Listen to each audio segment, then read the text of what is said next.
Following the 2016-17 season, Nathan MacKinnon was on the struggle bus. Over 82 games, he only scored 53 points, which was dismal compared to his 63-point rookie year. Now, by the conclusion of the 2017-18 season, something had changed. He seemed more focused, more confident, and he was dialed in, which allowed him to achieve 97 points that year. And fast forward a few years later, and he would achieve 111 points in the 2022-23 season. So what sparked this change? He hired a sports psychologist.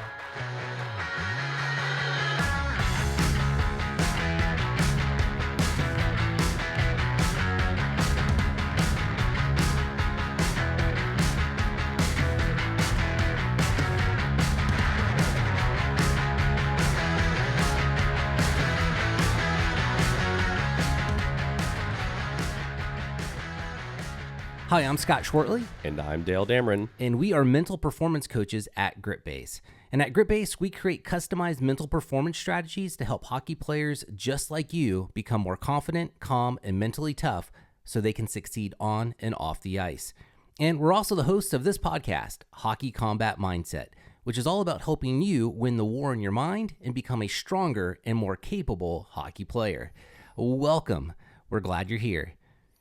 Yes, we are definitely glad you're here to join us on episode number 6, where we're going to go over breaking barriers, how to transform your hockey game with a sports psychologist. And we're going to get right into that on the other side.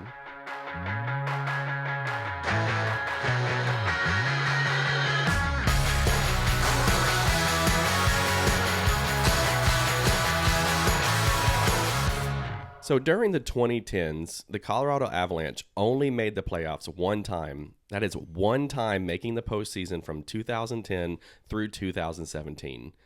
This team, with Patrick Waugh as their coach during part of this, had a lot of ferocity and a lot of energy.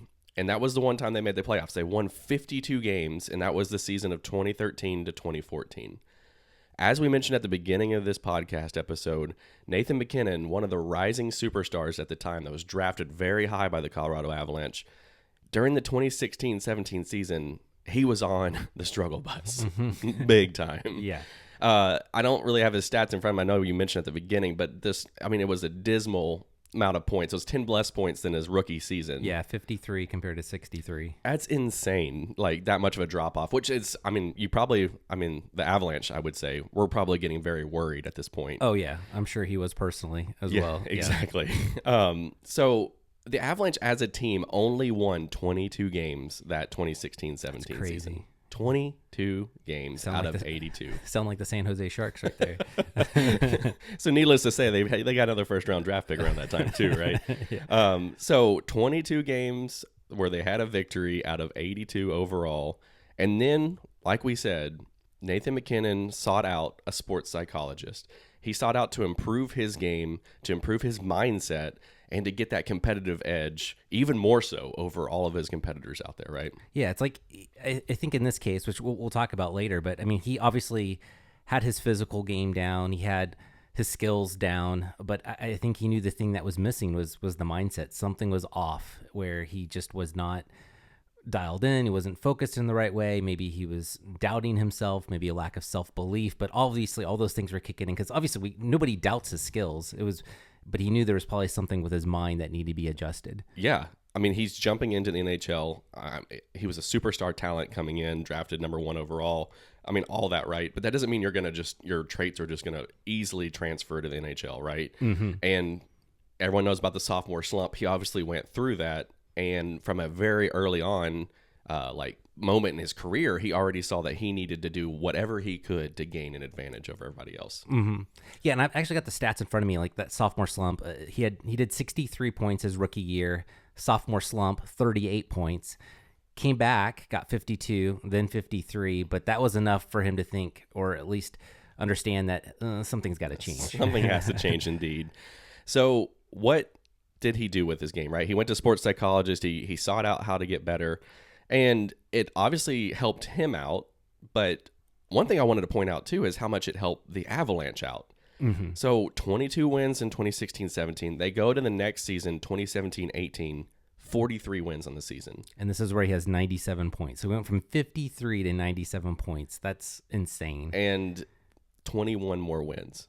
Crazy. That's insane. And this got them their first postseason berth. Like I said, since, the one time they went in 2013-14, it was their first time going to the postseason. They did lose in the first round to the Nashville Predators. Just want to point that out. But they got to the postseason, and they were a hard team to play in the postseason even that year, right? So fast forward from there, they have not missed the postseason since then. And we all know that in 2021 or 22, they won the Stanley Cup finally. It was a huge thing. I remember where I was when they won. I remember a lot of those postseason rounds that year that it was just fun watching them. Granted, obviously by this time they had gained Cale Makar and they had really completed the team and gotten under Jared Bednar's season. But at the same time, MacKinnon is a beast on the ice, and he was just fun to watch that postseason for sure. Yeah, he's incredible. I love watching a good Nathan MacKinnon highlight reel. He's just an incredible athlete. And since then, that was obviously 3 seasons ago, rather, that they won the Stanley Cup last. They've still been, they had a first round exit the next year and then out in their second round this year. But they've still been a wagon, right? They're still like up there in that kind of like franchise dynasty talk. And it's just really, to me, like important to look back at that pivotal switch where a certain player, a pivotal player on the team, a leader in the locker room, made the change for himself, where obviously it not only benefited him, but it benefited his team as well. Mm-hmm. Yeah, definitely. By making that one simple change, hiring a sports psychologist, it made a world of a difference. And lifted him up, lifted his team up, got them ultimately a Stanley Cup. So a lot can be said about the benefits of hiring a sports psychologist or a mental performance coach, whatever you want to call it. It works. And Nathan MacKinnon, his story is testament to the value of bringing in outside help to help you overcome those mental challenges that you may be facing as a hockey player, particularly at that elite level, or even if you're not at the elite level. Even the stuff that we talk about, the stuff that we do, the stuff that we coach about, even at a beer league men's level, it's still beneficial. And so, and obviously others have taken note of this. There's many other NHL players that speak very highly of the mental performance coaches and the sports psychologists that they have brought into their life. And just off the top of my head, I'm thinking I know Jonathan Toews speaks very highly of sports psychologist Carey Price of the Montreal Canadiens. He really leaned on his a lot, especially during that break he took that we've referenced before, right? Recently. Yes, definitely. In the goalie territory as well. We have Marc-Andre Fleury has used it. And then a pivotal player too during his team Stanley Cup run, TJ Oshie, right? A grinder, I wouldn't say a low-line grinder, but just a mid-line grinder player that's always there, right? He has used it to gain that competitive edge as well. Yeah, and by the way, this podcast is not sponsored by War Road, but yeah, for real. And I want to make sure before we move on that we're not saying that just because MacKinnon got a sports psychologist, that's what turned the Avalanche around. It obviously played a pivotal part. Obviously, Jared Bednar, the coach, came in during that really awful season that they were having. He was a big part of that. There's a lot of players that go into that. We just wanted to make sure that we're pointing out how much it can give you that competitive edge. And especially, these names we've listed off, Jonathan Toews, Carey Price, Marc-Andre Fleury, leaders in the locker room, names that you look up to. And if these guys are using it to get an edge, that's trickling down through the locker room. Yeah, I know even watching the Stanley Cup final, it was mentioned by one of the broadcasters. I think as they're going into the commercial break, George Mumford, who is a famous sports psychologist, mental performance coach, he's written a book called, I forgot the name of the book. Let me look it up here for you guys. Oh, it's called The Mindful Athlete. That's kind of the thing that put him up there. But I know he personally worked with most of the Oilers team during their run. I don't know if it was just in the playoffs specifically or just the season in general. But they called out his name and put a spotlight on him because whatever he was doing with that organization obviously was having a huge benefit on the performance and the results that the Oilers were able to produce. So again, just speaks to the value that a sports psychologist can bring. talking about mental toughness and with sports psychologists, right? I mean, can you imagine? Yes, they used Mumford through the Stanley Cup run, right? Mm-hmm. And how much that helped them overcome the 3-0 deficit to force a Game 7. Yeah. I also think how much benefit do you get from a sports psychologist when you don't get the Stanley Cup, right? You come so close and yet you miss it, and you have to be ready to go come September, the next, just a few months later, because now your summer's shortened, right? Yeah. I mean, what are your thoughts on that? I feel like that plays an even bigger part into it. That, I mean, I'd rather have help on my side when times are great, and I really want help on my side when times aren't going where you want them to go. Yeah. I mean, I really feel like it's just like with anything in life. Like, I know my ideal thing is if you can have a coach. I'm big into goal setting, right? So if you can kind of look at your life in these buckets, right? Like your finance bucket, your career bucket, your spiritual bucket. Like if I had all the disposable income in the world, I would have a coach in every one of those. Like I would have a finance advisor or a wealth advisor. Yeah, money coach. Yeah, all of that. And so, yeah, I mean, particularly in the realm of hockey, like, yeah, it would be great to have a sports psychologist available to you during the season, during the postseason, like all throughout, because you're constantly, I mean, you live with your brain, right? And so there are going to be moments, there are going to be seasons in your life where you do go to a place of where you may be lacking self-belief, and you may have a window of time where you just have a lot of self-doubt, where you may have these other seasons where you've got all the confidence in the world. And that's the thing, that's the tricky thing with confidence. It's like, just because you become confident doesn't mean that you stay confident for the rest of the year. Mm-hmm. Like it is seasonal.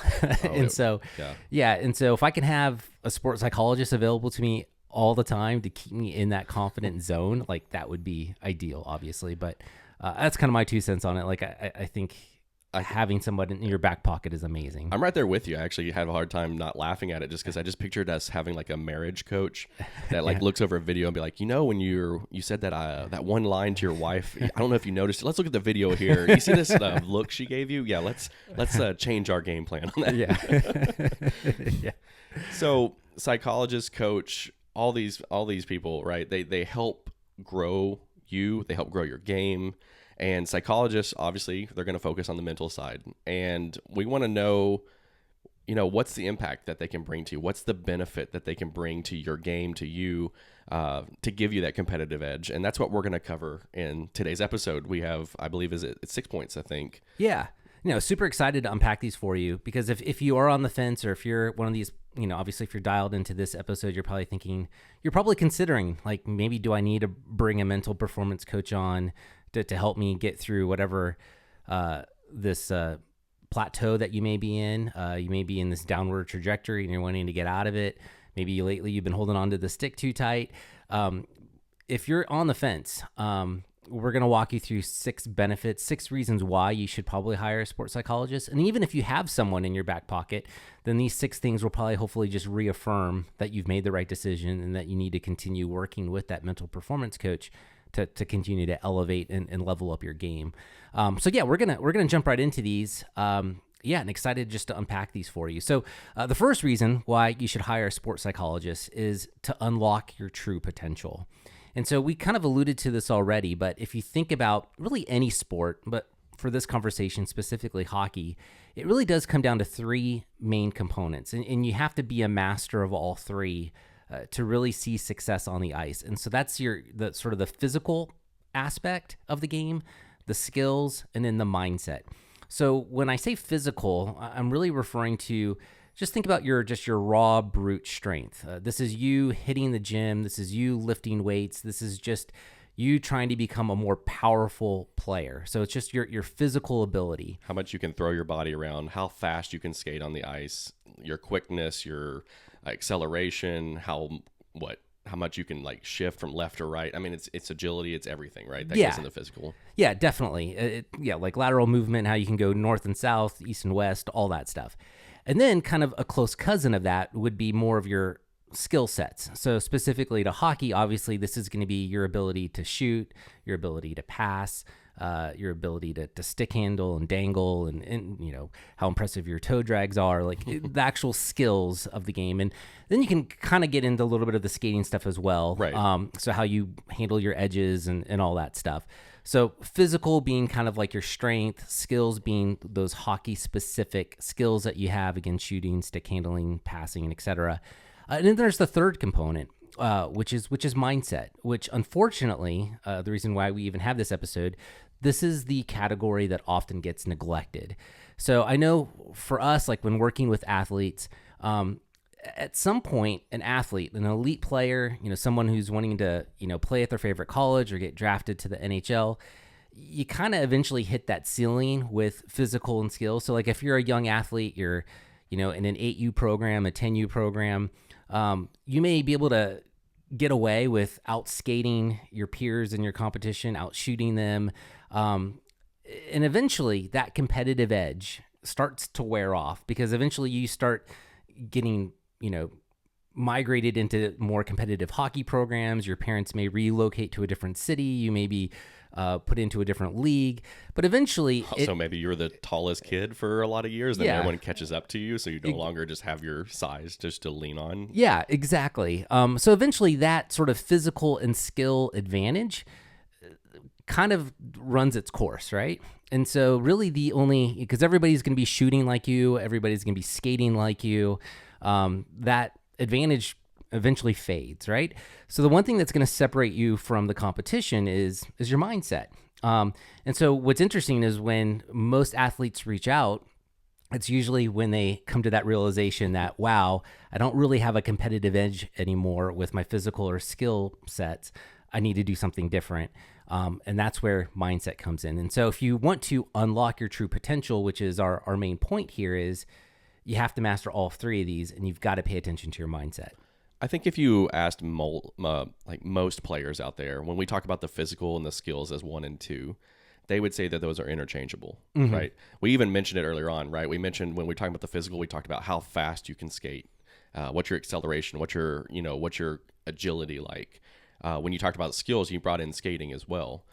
Those go hand in hand, right? How fast can you transition from forward to backwards or backwards to forwards? Crossovers, that's a skill you have to learn, but your physical brute strength also can increase the quickness in which you can turn. And then I think what maybe a lot of athletes do is even if they know about number 3 with the mindset, they probably put that in its own bucket on the side where it needs to be interchangeable with all 3. Oh, yeah, absolutely. They all grow each other. And so that's where a sports psychologist can help guide you through that and lead you through that to help say, hey, not only do you need to intertwine number 1 and number 2, your physical and your skills, but you also need to intertwine your mindset just as equally into all 3 of these. Yeah. It's always interesting to me because I, just for fun, I'm a youth hockey coach through the Ford Ice Centers, which is affiliated with the Nashville Predators. And it's always interesting because I'll go to the ice, whether I'm doing an open hockey session or even just doing my own private session, and I'll see these young kids, 10-year-olds, 8-year-olds, 13-year-olds, and they're out there with skills coaches, and they're working on their shooting or their skating. But I never really investigated it further, but I could probably safely assume they don't have a sports psychologist in their back pocket or a mental performance coach. So, their parents are investing all this money in helping them become better stick handlers and better shooters. But again, that's only the physical and the skills part of it. It's not the mindset part. And as you just mentioned, Dale, I mean, you need all 3 of those. They all are interconnected, and it's unfortunately, the sad reality is it's just that mindset piece is the one that's neglected, yet it's of equal importance, or you can even argue in some sense it's the most important of all 3. So it's such a wasted opportunity. So when we talk about mindset, I know we're kind of using that word broadly, but what are we actually referring to? Well, this is, there are so many things coupled with it, but I mean, some key themes or key words that stand out to me when I think about mindset, it's your confidence. It's having self-belief. It's knowing how to, visualize and have the right sort of pregame rituals. It's emotional control. I mean, obviously, this is a game and a sport where things get heated really, really fast. Very fast. And you need to have emotional control. I think about somebody like a Paul Correa who was never fazed by any of the chaos around him. Like, he had incredible emotional control. If you think about most goaltenders, they tend to have a lot of emotional control as well. And as a hockey player, you need that. And if that's not dialed in, if that's not controlled in any sort of way, you're going to get unnecessary time in the penalty box, which is going to be hurtful for you, for your team. Or less ice time. Yeah. Because you might be making more mistakes out there, right? Yeah. If you're, think about it this, everyone is trying to gain, we're going to get to it with another point, but talking about that competitive edge, if your teammates or your line mates, even in your own locker room, are getting this edge and you're not, there's going to be differences in your game, and you're going to see more time on the bench and less time on the ice, which is not going to be what anyone's searching for. Yeah, exactly. And then another thing too that I want to point out too is that the irony behind number 3 being mindset training. And I feel like the irony is that a lot of athletes probably have a preconceived notion or mindset that, psychology is not what I need. Yeah. Right. Right. Yeah. There's like this negative stigma with it. Yeah. It's like this raised to be like, hey, I'm physically tough. I'm, obviously if I'm physically tough, I'm mentally tough. I can handle, being hurt. Yeah. So, and that's the main thing. It's like, I can handle being hurt. Well, it's like, we're not talking about just injuries. We're talking about mental, toughness, which is a completely different thing. So I think you've already kind of mentioned or alluded to it, but it's, your mind is a muscle. So just like you're working out in the gym, you need help working out your mind as well. Yeah, no, that's a great point. I'm glad you mentioned that because, before I got into sports psychology and really sort of dove into it, like it's, you think, well, I'll just be more gritty and I'm just going to grind this out, or I'm going to just, I'll have more resiliency. And yeah, those are great things, but it goes beyond that. I mean, another big part of mindset is the ability to self-reflect and really think about your performance and, goal setting and goal setting in the right way.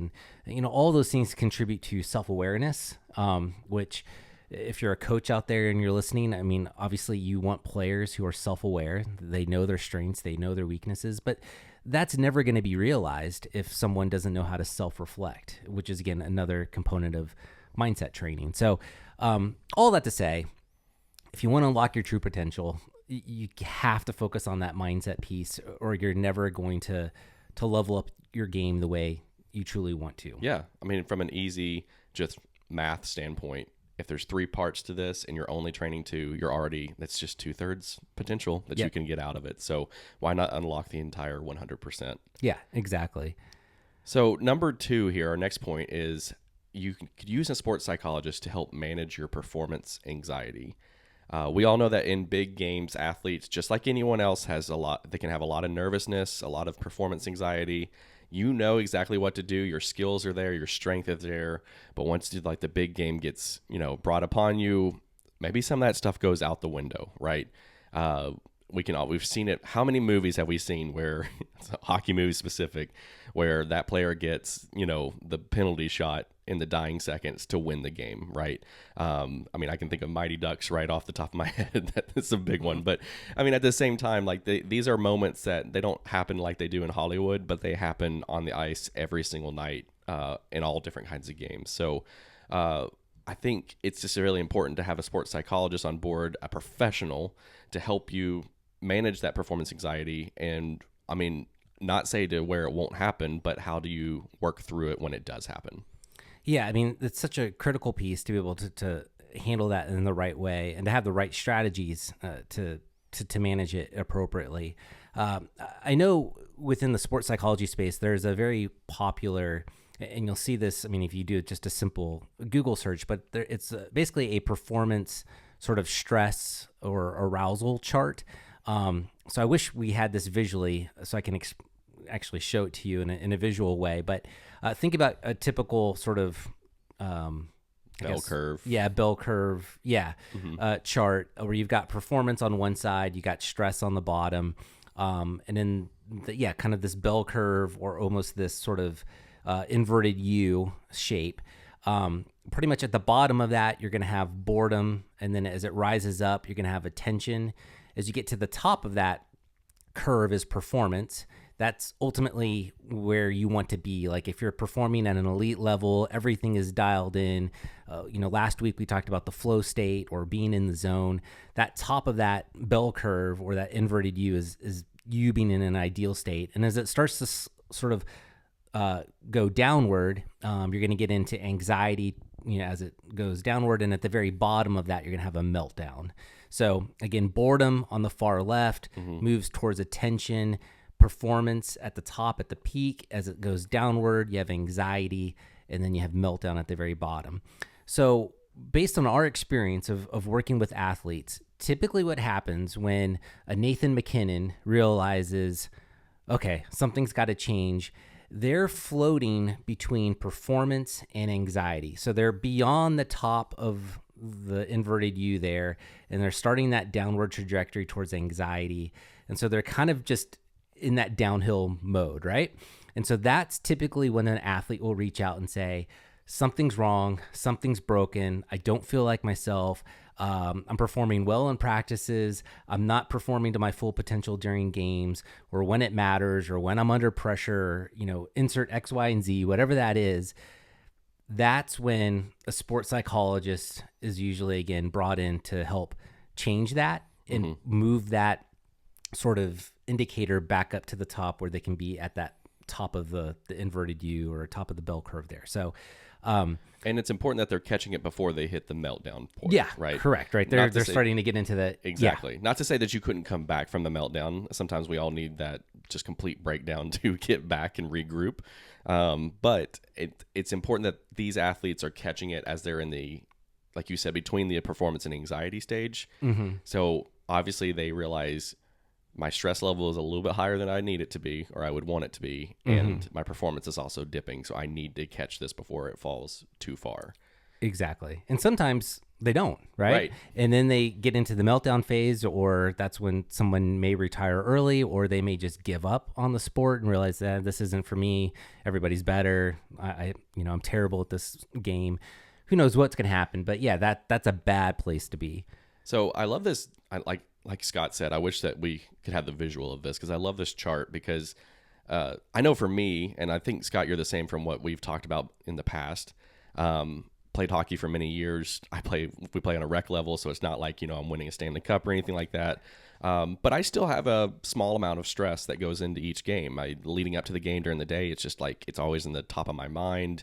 Leading like the night of the game, I just have these like almost like butterflies, these nerves, right, that are sitting there, and you're almost like, when do those go away? And one thing I like about this chart is it says it's healthy. It's actually what drives you, right? It's that healthy kind of amount of stress that kind of drives your performance, because without it, as we see on the chart to the far left, you kind of have that boredom level that you don't want to be at, where you're literally just floating around on the ice, not in the flow state floating, but like just basically a active observer, and that's not helping you or your team out.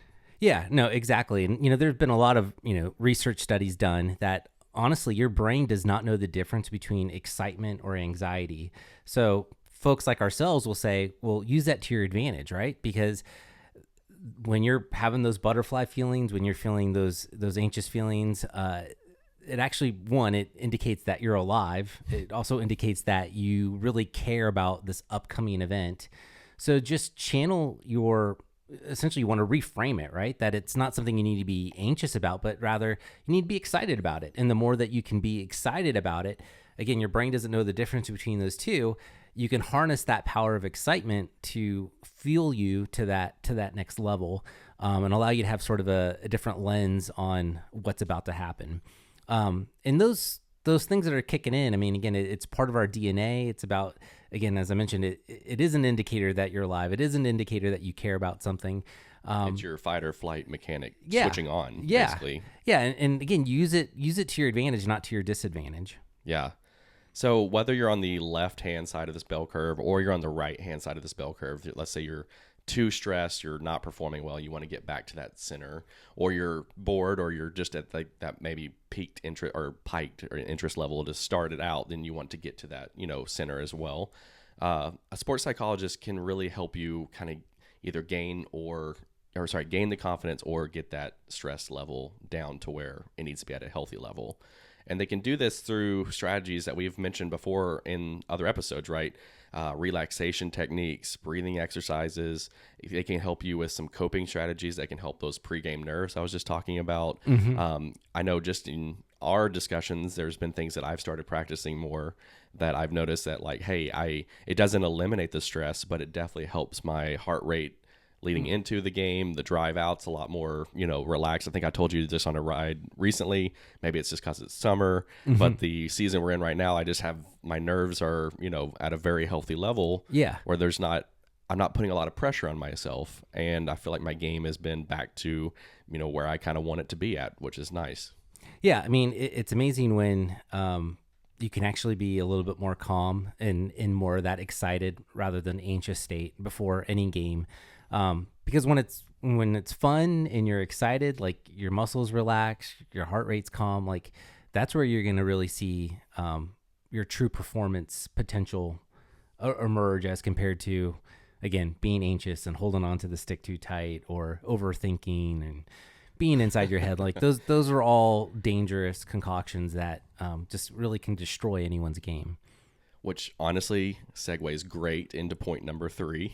Yeah. As we've mentioned before, hockey is a game of chaos. And we've talked, I think it was in our first episode, about how much we love the chaos of hockey. Yeah. It's one of the things that makes it way more interesting than a lot of other sports, in our opinions, just because there's so much, it just causes parity. There's so much that there's, you can control as much as you can. But, when we're talking about it, we're talking about people skating on an ice rink with a puck that's frozen. There is so much, it bounces off everything. There's just so much chaos, right? So there's so much you can control, and there's a lot that's outside of your control. So because of that, things aren't going to go your way. Failure is going to happen. Setbacks are going to happen. Mistakes. Yeah. Always. Even if ones that you don't even obviously don't intend on mistakes, but things that even if you look back and you're like, I would do nothing different in that scenario. That's just unlucky. It went off my shin guard and into our own goal, right? Yeah. So why would you want a sports psychologist? Well, point number 3, help build your resilience and also become mentally tough at the same time. Yeah, I think this whole component of mentally tough is a super important component. And kind of the best definition that I've read or seen on mentally tough is actually from James Lur, where he talks about mental toughness is the ability to consistently perform at the upper range of your talent and skill, regardless of circumstances and outside factors. So again, the ability to consistently perform at the upper range of your talent and skill, regardless of circumstances and outside factors. So key emphasis here on regardless of circumstances and outside factors, because as we just talked about, hockey is a game of managing chaos. Mistakes are going to happen. Bad shifts are going to happen. There are so many things that you cannot control. And so the trait that's going to separate the great player from the good player is this mental toughness. It's the ability to adapt and to consistently perform at an elite level, given that reality that these outside factors exist. They're going to be outside of your control. There's even this famous military statement, and I'll probably turn this into a reel at some point on social, but it talks about how the enemy always has a vote, right? Mm-hmm. Like no matter what work you put in, physical skills, mindset, the enemy always has a vote. Like they always are going to have a contribution to the game. You don't know what that is, but you can bring your best self to the game, and all the power to you, do it. But that's another one of those outside factors, right? It's not only the way the puck is moving and what the opposition's doing, what your teammates are doing, but it's also the strategies and tactics of the opponent. Like they have a vote. And so, again, your ability to stay strong, specifically mentally in those situations, it's paramount. One thing when talking about this part of it, especially that quote that you just mentioned, I want to give some love to our goaltenders out there. This is the one position, every position needs it, so don't get me wrong on this. But goalies in particular, they have to be able to consistently perform at their upper range of talent. And you think about how many outside circumstances, outside factors play into their statistics, right? Oh, yeah, right. Their statistics are solely graded upon how many saves they can make, converted to how many shots they face against, right? So like it's a shot is anything that they can a save is anything that they can stop that would have gone in had they not stopped it. Mm-hmm. And you think about how many goals go off of multiple sticks, multiple body parts on their way to the net, and the goalie is set, and he is set for that shot coming off the stick, not for the 4 other things it hits on the way in, right? And so how many goalies do you watch that have that goal go in where the one that goes where they wrap it around the boards, right? The team is dumping it in the zone, and they're just going to wrap it around the glass. It hits a stanchion awkwardly. It bounces out right in front of the net and goes in off somebody. And the goalie was behind the net, ready to intercept it and play it because that's what they've been trained to do. Yeah. And what do they have to do right after that? The goal horn goes off. The team celebrates. Maybe the crowd goes crazy if they're on the road. And then they have to get right back into that state and stop the very next shot. Yeah.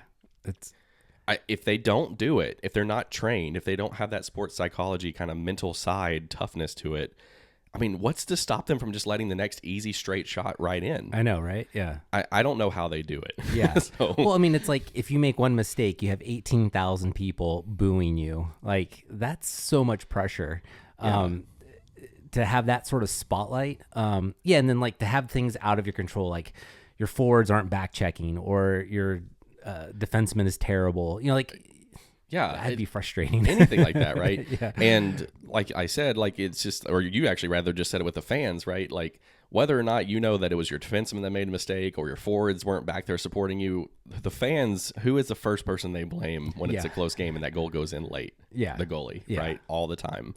But you have to be able to tune that out, turn off that noise. And this is something where this sports psychologist comes in to help turn it off, basically. I know we mentioned him before, but I want to go back to Marc-Andre Fleury that was mentioned before. He said that part of his longevity of his career was attributed to work with sports psychologists. And this doesn't just go into the on-ice training that I was talking about, but Marc-Andre Fleury has had a lot of different teams that he's had to play for. He had obviously the majority of his career with the Pittsburgh Penguins.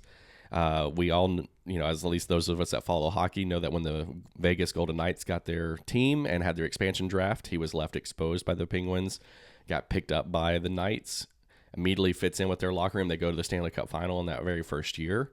Then he switched a few years later. He signed with Chicago Blackhawks and got traded to Minnesota Wild, where he's still currently at. But, I mean, it's hard for any player to go through these ups and downs of the career, changing locker rooms, changing playoff pressures. Maybe a team's not even going for the playoffs, and now all of a sudden you got traded to a team who's right going into the first round. These are all tough things, and on a goalie specifically, you have to make sure that you're trained to play at your top level because, I mean, you can't stop every shot that goes off of somebody, but you have to be able to be prepared to stop every shot that comes right at you. Yeah, exactly. And there's actually, if you get a moment, there's a great video on YouTube, I think that the Minnesota Wild put out, I don't know, maybe a year or two ago, and it was just a focus on Marc-Andre Fleury and his story and his background. But a lot of the video actually is him opening up about sort of like the meditative stuff that he does behind the scenes, the breathing exercises, the visualization. And this is all stuff that he probably learned from a sports psychologist or a mental performance coach, again, to help him stay calm in the chaos, in those moments where things aren't going your way, where there are all these different outside factors. So bottom line here is if you want to become more resilient, if you want to be more mentally tough,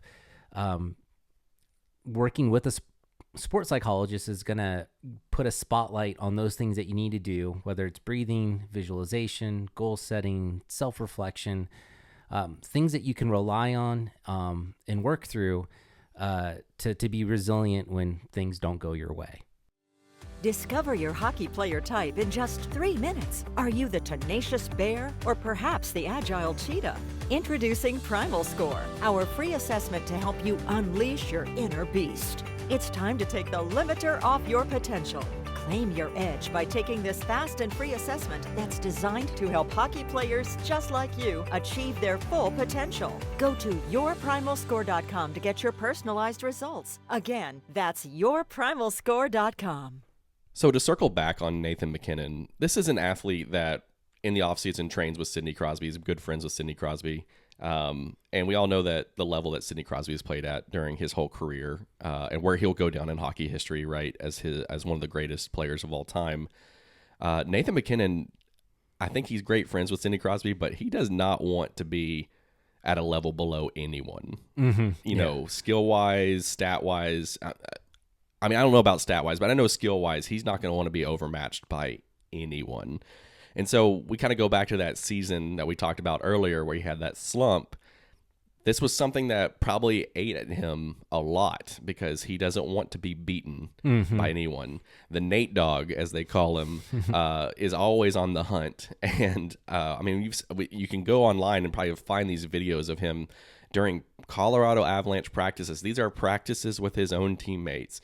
He is driving the practice more than the coaches at points, and sometimes even almost getting to shouting matches with his teammates just because of the expectation he places on himself and then at the same time places on everybody else. So a player like Nathan MacKinnon is not going to want to sit by and say, this is a level playing field.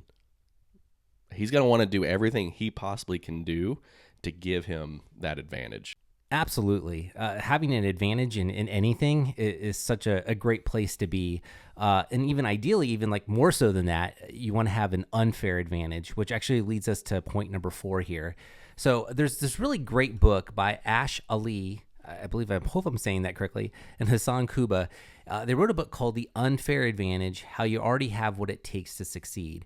And kind of the main highlight or the main premise here is in life, in sport, you want to find your unfair advantage. And that unfair advantage, it could be anything that you already have in your possession. It could be the background that you have, the region that you grew up in, maybe a specific state or city, your education, your ancestral background, maybe some unique technical skill that you have.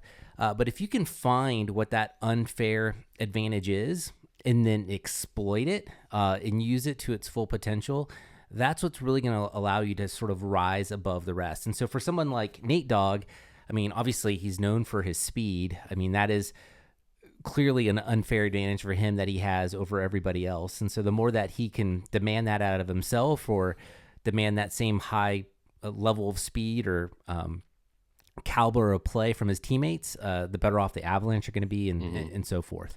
Another thing I think that he has an unfair advantage with is his tenacity. So he's not afraid to throw a check. He's not afraid to throw his body around. And honestly, he's not afraid to throw his body around while he has control of the puck. So if you're a defenseman trying to stop him, he will bowl right through you. And so that's something that he kind of knows that he has a size advantage too. And so he can lean into that mixed with his ferocity. He can be an unstoppable force at that point.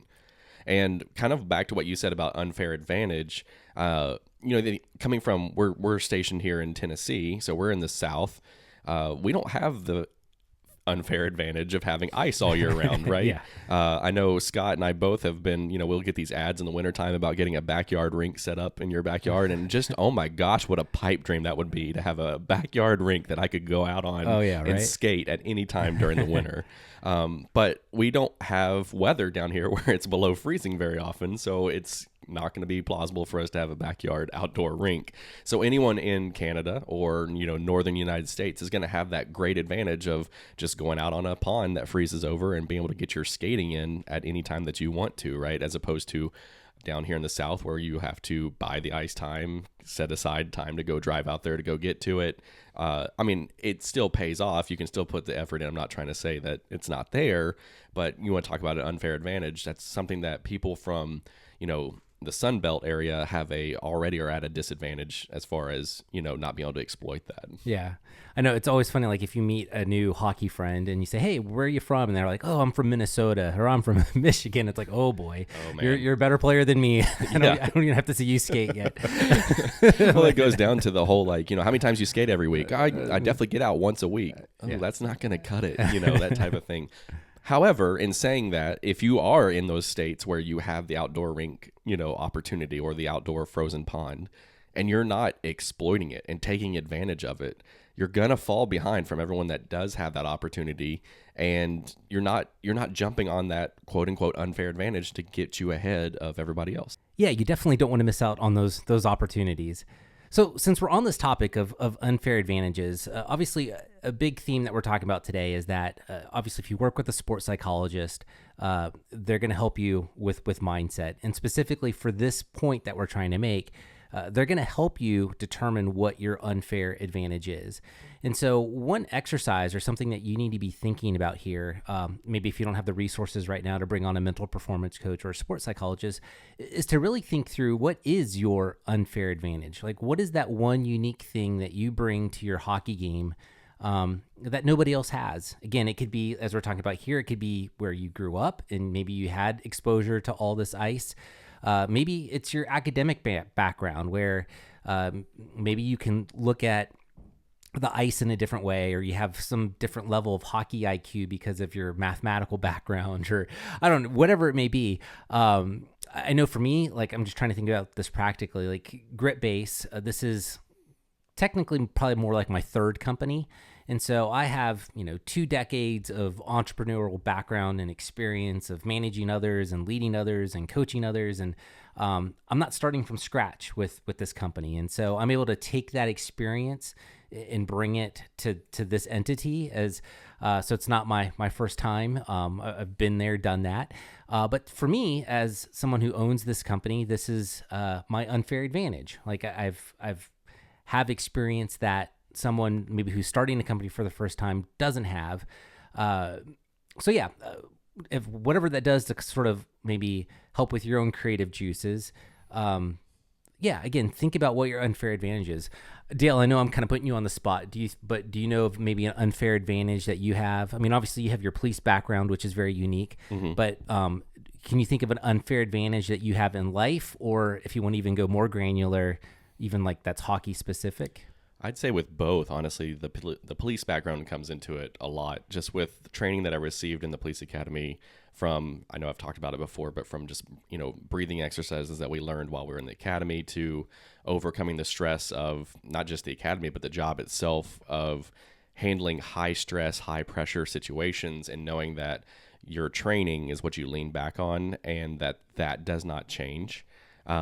There's a reason why in the police academy, there's a joke that like everything you're training for in the academy, you're trying not to get killed, right? Mm-hmm. And I used to, not necessarily funny, but like you would always say, like, when you get out to the main field, you think that like every elderly person you're going to run into is out to get you, right? And that's not necessarily the case, but you can't walk through life as a police officer with the mental attitude of being complacent and thinking like I'm never in danger. So I'd say that for myself, I carry that with my personal life as far as like just, still being, kind of almost like a head on a swivel a little bit and being prepared, whether it's driving in a car or just being out with the family, and just making sure that like, I'm always kind of aware of what other people are doing. But like you said, even more so in the ice rink, making sure that I'm prepared for every situation. So it's, whether or not we're in overtime and we're facing that, must win next goal situation.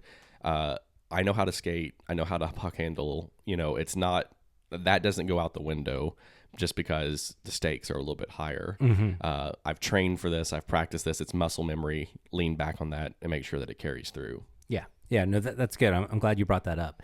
And ultimately, the good news in that, and just hearing you say that back, the thing that I love about an unfair advantage is it is kind of like your own individual superpower. Mm-hmm. And the sooner you can dial into it, whether you can do that by yourself or hiring someone like a sports psychologist to help you discover that together, that really can be a huge advantage in your game.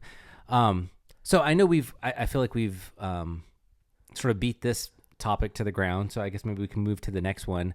Dale, anything you wanted to add before we move into point number 5? No, I think sometimes the only thing I will say is that maybe the word unfair in your mind can come across as like a negative connotation, but it's not that. It's not like a cheating mindset or anything like that. It's legit just, hey, like if you put yourself in a room with 5 other athletes, you all 5 have had the same amount of training. That's great, but what is the one thing you bring that those other 4 cannot bring? And that's really where that focus goes into. Yeah, absolutely. So number 5 of our 6 points is overcoming slumps and plateaus. So slumps are gonna happen, right, in every sport. Every hockey player experiences slumps, whether that being a goal-scoring slump, or if you're a defenseman, maybe your plus-minus streak is hitting a big slump where you're in the negative a lot of games in a row. Maybe as a goalie, you have like a couple of shutouts in a row, and then you go into this slump where you're just getting pulled 3 games in a row, and you're letting in 4 more goals every single game. It's going to happen, and it doesn't happen in just hockey either, right? Players go through slumps in football, soccer, baseball, name the sport, and a player cannot always live up to the potential they want to be at, right? There are so many outside forces. We've talked about these in other episodes where maybe you're just having something going on in your personal life. Maybe the weather is like really affected your game if you're an outdoor sport. Maybe, that one thing the fan that sits behind the bench on the hockey rink said something and it just really like irked you. Whatever that may be, slumps are going to happen. So this is where a sports psychologist can jump in, help eliminate these distractions, help you stay present in the moment and remain focused on the task at hand, right? Because what really causes slumps, what I just mentioned, right? Outside distractions, outside influences. So what can you control? Your game and your mental side, right? Those are the things that you can control. You can't control the outside influences. You have to eliminate that noise. And this is where a sports psychologist can kind of help maybe identify what's causing this dip in performance and also get you back to honing in on what you do the best. Yeah, and I can't remember if we've talked about this in a certain episode or not, but there's a classic sports psychology sort of stoplight approach, right? Where, red are those things that you cannot control at all. Things that are yellow, you've got some sort of a control and impact on it. And then obviously like weather would be a red item, right? You can't control the weather. The weather is going to be what it's going to be. Mm-hmm. But green, those are the things you can control. And so going back to what you said, Dale, I mean, at the end of the day, you got to stay in the green, right? You can only focus on the things that you can control, focus on the process. We talk a lot about not focusing on the outcome or the results. The more you can focus on yourself and stick with the process, the sooner and the higher probability you have of actually overcoming the slump or the plateau. I know for me personally, I find plateaus to be incredibly frustrating. And I'll just give you guys a personal example. So Dale and I play on the same team. We're in a men's league. And I think it was in November of last year, I hired a skating coach. And so my daughter, she started in hockey. She then transitioned into figure skating. So I ended up hiring a figure skating coach for her. She's really enjoyed it, had a good time. And so, 2 times a week, I'm taking her to the rink and watching her skate. And there was another coach there that actually focuses exclusively on hockey. I'm thinking, well, if I'm doing this for my daughter, why don't I do it for myself? And so reached out to him, hired him. And basically since November, I've been doing 1 skating lesson a week. And in the beginning, I saw this dramatic improvement in my skating and then a plateau. And it's not cheap to be paying for these skating lessons. And there's been times where I'm like, oh man, I should just quit. This is really expensive. I'm not seeing any progress anymore. And then all of a sudden there'd just be this huge spike in improvement. Like out of nowhere, all of a sudden I'll show up to an open hockey session or I'll play in a game and I'm like, whoa, where did this come from? And then I'll see a little bit of progress again. And then all of a sudden this major plateau. And when I say plateau, I'm thinking like sometimes 4 or 5 weeks, like 5 lessons. And I feel like I'm the same skater I was, 5 weeks earlier. And so it's just been this rinse and repeat of like improvement, spike, plateau, and then spike, and then plateau. And during these plateaus, I'm like, man, again, I'm always tempted with, I need to quit. This is too much money. Your skating landscape starts looking like the landscape of Utah out there, right? It's just like you're like plateau after plateau. Yeah.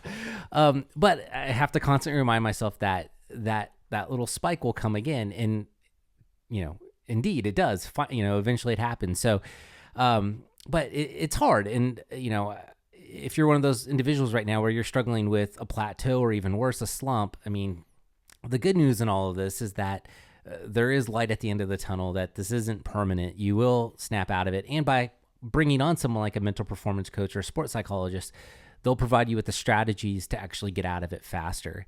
But before we wrap up this topic on plateaus, as I mentioned here on the podcast, like I'm reading this great book called The Confident Mind by Nate Zinzer. And I love how he frames plateaus because he actually calls them improvement factories, which is interesting because really the idea here is you want to sort of embrace the reality that plateaus happen. Right. They're a part of life, but the sooner you can embrace them, the more you can realize that they're there for growth. For me personally, I can think about it as much as there is that temptation to quit, it is making me more resilient and Right. more mentally tough to embrace it and realize that, no, I need to stay dedicated. I need to stay motivated. And I think that's making me a better athlete. It's also making me a better human being to have some level of patience as I battle through that. And As frustrating as that plateau can be, think about you would never have gotten to that level of that plateau had you not done the training to get there in the first place. Yeah, Right. yeah. So as frustrating as it is to be like flatlined, you never would have gotten to that peak that you're at had you not started the training or put the effort and time into it in the first place. On the same side, like you talked about, the slumps can be even more frustrating because you're not even a plateau. Now you've sunk down, right, to below the level that you want to be at. One thing that I was always taught was in training is that like when you're mentally hitting a slump, you can use that drive, that inertia of the speed that you maybe think of it like a roller coaster, right? Like you're dipping. But what does a roller coaster do, right? It hits that slump, uses that momentum to carry itself back up the next hill and hopefully reach a higher peak than it had before. Yeah. And obviously a roller coaster can't hit a higher peak than it did before. So maybe it's not the best, complete,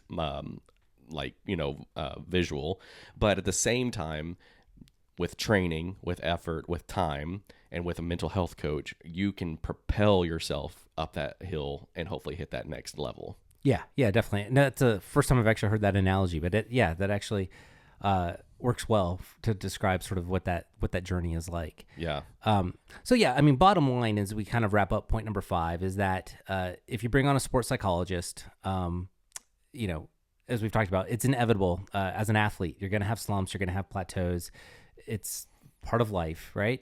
But if you're struggling with it, if you need a way out of it, if you're looking for strategies to cope with it, and to help accelerate your pathway to a better place, again, a mental performance coach or a sports psychologist is going to help that happen for you. So think about it from going back real quick, and I know we're going to get to our last point here in a second, but going back to the 3 things we mentioned, right? Physical, skills, mental. When you're in a slump, your physicality is not usually slumping. That doesn't change unless you're just stopping working out and you're not taking care of what you're putting into your body. Your physicality is going to stay the same. Skills may slump a little bit, but you still know how to shoot. You still know how to skate. That's not going to go anywhere. What does change in a slump? Number 3. And the thing that people neglect the most, right? So that's why sports psychologists are the most important to overcome these slumps, plateaus, because 1 and 2 aren't going to change, but number 3 is the one that's going to go away. And that is probably where a majority of these slumps even come from, start, and you're not going to be able to get over it unless you have that help. Yeah. And that's actually a great transition into our 6th point, because if you think about, look, you've been skating your whole life, you've been shooting, passing, stick handling your whole life. As you just mentioned, Dale, those aren't probably the issues. It's got to go back to the mind. More importantly, it's got to go back to something regarding probably your level of self-belief, your level of confidence may have changed. Maybe you've got some of these disruptors that we're talking about in life. Maybe you have a bad relationship with your teammates, a bad relationship with your coach. Maybe the organization, you're scared that you're going to get traded, or maybe you have conflict at home. Maybe you're not getting along with your boyfriend or your girlfriend or your spouse, or your kids are being problematic. There's so many potential for disruptors where those things are obviously going to impact your mental processes, right? So again, your confidence could be fading, your self-belief could be fading. So what's the benefit of a sports psychologist? Well, they're going to help you build and maintain that confidence and get back to a place where you believe in yourself again. For sure. And I know that, Scott, you have a mentor, right? And you've referenced him in the podcast before, but he's really helped you in a lot of lessons, obviously for your teaching purposes to help others maintain and build that confidence, but also for yourself to maintain and build confidence for yourself in your skating, your running of a business, or your just hockey play in general, right? Correct. Yeah. As I mentioned here before, I've done a lot of work with Dr. Saul Miller. He's written a great book called Hockey Tough. In fact, that book really inspired me to want to get into the sports psychology field for hockey players, which is the whole reason, Grit Base exists. But yeah, I mean, we've had a lot of conversations about confidence. And I know we've mentioned here on the podcast a few times about, what are the, 3 fundamentals of how to build and maintain confidence. It really goes back to 3 simple things, right? So previous success, planning and preparing, and having a positive self-image. And kind of like physical skills and mindset, you need those three to succeed. To be confident, you do need these three things. You need, again, previous success, planning and preparing, and a positive self-image. So the thing to kind of note about previous success is, yes, you do need to have some level of success in the past, but it's what's important is how you actually manage that or use it to fuel you moving forward. So again, I mentioned The Confident Mind by Dr. Nate Zinzer. He actually provides a great example of previous success where I think he highlights in his book Michael Strahan of the New York Giants, where he clearly had previous success. I think at that point in time, maybe the Giants had won the Super Bowl, and now they're in the new season, where even though that previous success existed, he still struggled with self-doubt. And he wasn't able to achieve the same numbers that he did in the previous year because, again, self-doubt was creeping in. So he wasn't able to channel his previous success in the right way. So one, it's important to have previous success so you have something to rely on, but equally important is your ability to use it to fuel you for the next thing. And so kind of on the opposite end of that, he highlights an Olympic figure skater. The name is... I can't think of the name at the moment, but this figure skater apparently was having a really bad warm-up. And so they were interviewed by the broadcaster saying, hey, are you prepared for this short program that's about to happen? And he was like, yeah, absolutely. Like, I've got this.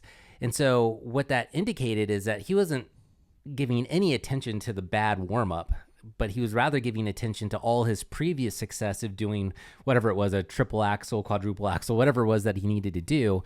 Because he was relying on the previous success from the past. And again, he was able to just ignore this other stuff, right? Yeah. But he was able, opposite of Michael Strahan, he was able to channel it in the right way.